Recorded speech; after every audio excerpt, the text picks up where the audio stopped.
Bienvenue dans le dernier point de l'information. Madame, Monsieur, bonsoir. Tout de suite, les titres. Le projet de calendrier des travaux parlementaires pour la session ordinaire 2019 adopté hier lundi à l'Assemblée nationale du 20 mai au 1er août, les députés ivoiriens auront à examiner 26 projets de loi, mais ce sont au total 50 projets de loi qui sont sur la table de l'Assemblée nationale pour cette année 2019. Coopération Côte d'Ivoire-France, un protocole financier a été signé hier par le ministre d'État, ministre de la Défense Ahmed Bakayoko et le ministre français de l'Intérieur. Il s'inscrit dans le cadre du projet de création de l'Académie internationale de lutte contre le terrorisme. Et puis la Bourse régionale des valeurs mobilières, BRVM, nous en parlons ce soir. Quand, comment, pourquoi investir en bourse? Autant de questions auxquelles nous tenterons de répondre, cela dans le cadre du dossier EcoPlus de ce mardi. Voilà pour les titres, on se rend tout de suite en France pour démarrer ce journal. Le vice-président de la République y est en ce moment pour prendre part au forum 2019 de l'OCDE. Le vice-président Daniel Kablan-Duncan a co-présidé ce mardi la réunion de dialogue de haut niveau sur le développement de l'Afrique. Je vous propose un extrait de son intervention. Ce dialogue de haut niveau sur l'Afrique se tient dans un contexte marqué par un regain de croissance des économies africaines ces 10 dernières années, avec un taux de croissance annuel moyen de 5%, faisant de plus en plus de l'Afrique la nouvelle frontière du développement. Ce fort développement qui a été reconnu et salué par tous ne s'est malheureusement pas accompagné par une grande diversification de son économie.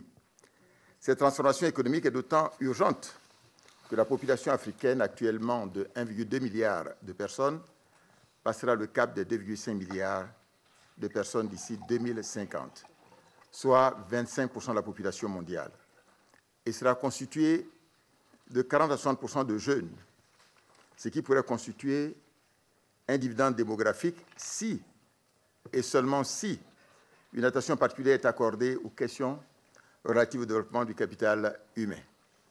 Il faut donc à l'Afrique d'agir vite afin de favoriser le développement du secteur privé, créateur d'emplois et de richesse, ainsi que l'éclosion de champions nationaux, gage de développement plus endogène et de progrès économique et social plus inclusif.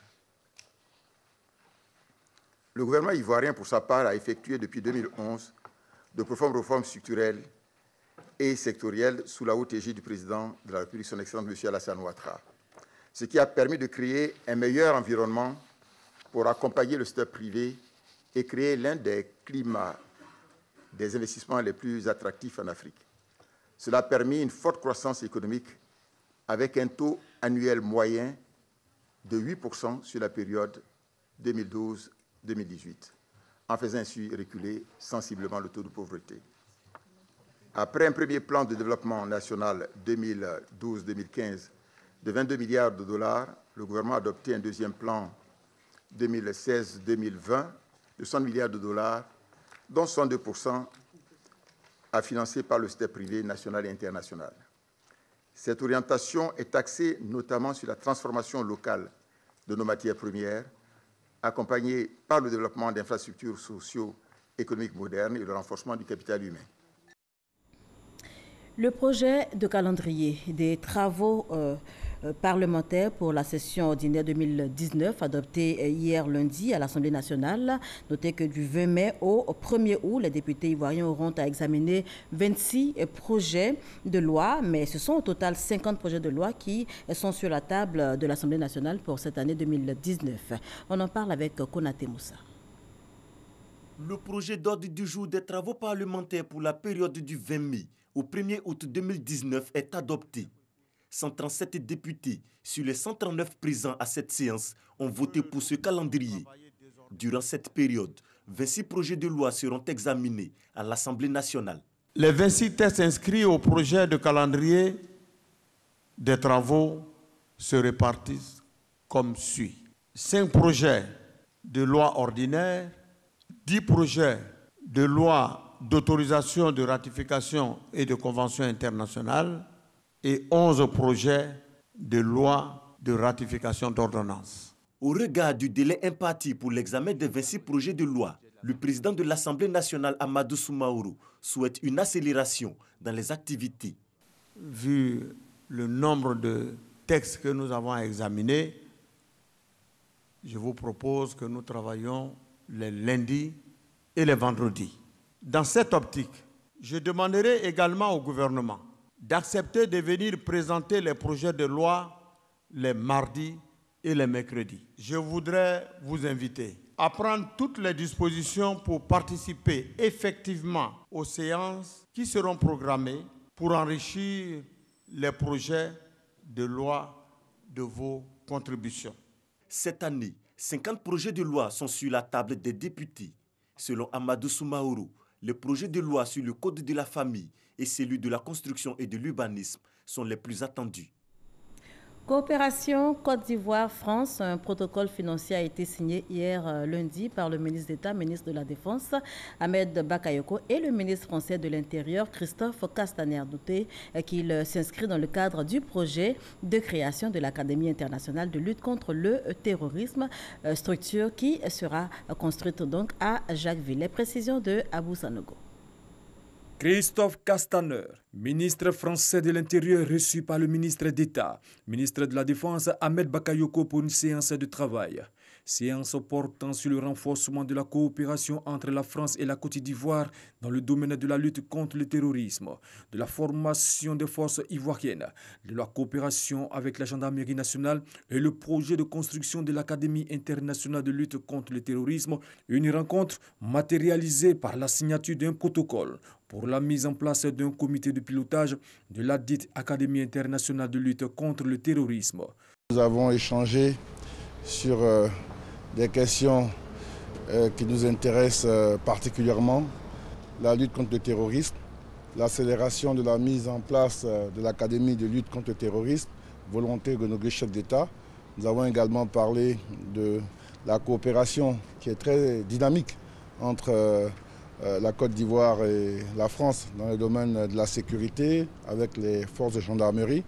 En tout cas, ça a été un très grand honneur de le recevoir en Côte d'Ivoire. Nos échanges ont porté sur ces coopérations absolument indispensables que nous construisons ensemble, notamment dans la lutte contre le terrorisme, même si la Côte d'Ivoire n'est pas aujourd'hui un pays cible. Ce qui se passe dans le concert régional que nous connaissons montre qu'il y a toujours un risque. Il y a des tentatives qui ont été déjouées sous l'autorité des forces de sécurité intérieures de Côte d'Ivoire et avec lesquels nous avons eu l'occasion de coopérer. Cette coopération, elle est indispensable en matière de lutte contre le terrorisme et il nous faut la renforcer encore. Des formations liées aux menaces terroristes au profit des cadres ivoiriens et d'horizons divers seront dispensées à l'Académie internationale de lutte contre le terrorisme. Les travaux débutent en septembre prochain. Les relations entre la Côte d'Ivoire et le Maroc se portent également bien, à en croire le comité de suivi des accords qui lient les deux pays. Réuni hier au ministère des Affaires étrangères de Côte d'Ivoire, le comité a évalué l'état d'avancement des projets communs aux deux parties. Les délégations ivoiriennes et marocaines se sont dites satisfaites du niveau de réalisation des projets initiés. On en sait plus avec Michel Digré. Sur les 120 projets initiés dans le cadre de la coopération entre le Maroc et la Côte d'Ivoire, 40 sont achevés, 75 sont en cours de finalisation, mais certains rencontrent des difficultés. C'est ce qui ressort de l'évaluation des projets initiés par les deux pays depuis 2014. Nous avons passé en revue un certain nombre de projets pour leur permettre d'avancer, passer en revue un certain nombre de points de blocage quand ils existaient et avec la diligence des départements ministériels de Côte d'Ivoire, nous avons pu imaginer des solutions pour débloquer les situations quand elles étaient bloquées et accélérer certains projets quand on pouvait les accélérer. Contrairement à ce qu'on peut penser, les projets avancent et notamment le projet La baie lagunaire auquel les Ivoiriens accordent un intérêt tout particulier. Le responsable du projet nous a donné l'assurance que les choses avancent bien et que vraiment les Ivoiriens peuvent être rassurés. Un peu plus de 50 opérateurs économiques marocains sont impliqués dans ces projets en Côte d'Ivoire avec 80 partenaires nationaux. Et toujours dans le cadre de la coopération Côte d'Ivoire-Maroc, on le verra en images, débuté en novembre 2018, les travaux de construction de la mosquée Mohamed VI d'Abidjan, située dans la commune de Trècheville, avancent. Et bien, pour s'imprégner de l'état d'avancement de ces travaux, une délégation marocaine a visité le chantier. La mosquée Mohamed VI a une capacité de 7000 places expansible à 12 000 fidèles avec occupation donc de l'esplanade. À sa finition, eh bien, l'édifice va comprendre 2 salles de prière pour hommes et femmes, 4 écoles coraniques, une salle de conférence, un centre commercial. Notez que la fin des travaux est prévue pour le début de l'année 2022. On poursuit en images, toujours en religion. Les fidèles musulmans du RHDP ont reçu la visite de la ministre Mariatou Koné en qualité de membre du comité politique du parti. En cette période de jeûne, moment de partage et de solidarité, eh bien, la ministre a tenu à leur exprimer sa solidarité. Mariatou Koné leur a offert 5 tonnes de riz, 5 tonnes de sucre et leur a surtout demandé de prier pour la paix en Côte d'Ivoire. Et on reste avec la ministre de la Solidarité, de la Cohésion sociale et de la lutte contre la pauvreté, Mariatou Koné, qui a été reçue en audience par le président du Niger, Mahamadou Issoufou. Le point avec Kwasi Mamadou. La ministre Mariatou Koné chez le président de la République du Niger, présidente du comité régional de pilotage contre la pauvreté et du projet d'autonomisation des femmes et des dividendes démographiques au Sahel, SOED, est allée solliciter le président Mahamadou Issoufou pour son soutien à leur projet, ainsi que sa participation lors de la prochaine table ronde du SOED, prévue le 6 juin prochain à Niamey, dans la capitale du Niger. Nous avons présenté les acquis de ce projet parce que suite à ce lancement, le projet a été accordé en 2014 et nous voici en train de faire la mise en œuvre du projet SOED. Et nous avons donc présenté les acquis de ce projet. Et comme c'est son bébé, le projet a si bien marché que 6 pays avaient démarré, mais un 7e pays s'est ajouté, c'est le Bénin, et d'autres pays sont en train de frapper à la porte.